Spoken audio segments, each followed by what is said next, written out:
Palak chicken செய்ய தேவையான பொருள்: ஒரு பெரிய வெங்காயம், 3 பச்சை மிளகாய் நறுக்குனது, இஞ்சி பூண்டு பேஸ்ட்டு, 1/2 ஸ்பூன் சீரகம், 1 ஸ்பூன் மல்லித்தூள், வேக வச்சு அரைச்சி எடுத்த பாலக்கீரை, 1 கப் தயிர். இப்போது கடாயில் எண்ணெய் ஊற்றி சீரகம் போட்டுக்கணும். அப்புறம் பச்சை மிளகாய், வெங்காயம் போட்டு பொன்னிறமாக வதக்கணும். இப்போது இஞ்சி பூண்டு பேஸ்ட்டை சேர்த்து பச்சை வாடை போகிற வரைக்கும் வதக்கணும். இப்போ இதோடு சேர்த்து க்ளீன் பண்ணி வச்ச சிக்கனை சேர்த்து வதக்கணும்.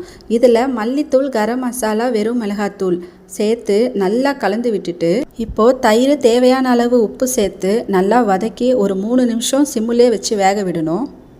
தயிர் சேர்த்ததுனால தண்ணியை சேர்க்கணுன்னு அவசியம் இல்லை, அதுலேயே நீர் விட்டு வரும், அதுலேயே சிக்கன் நல்லா வெந்துடும்.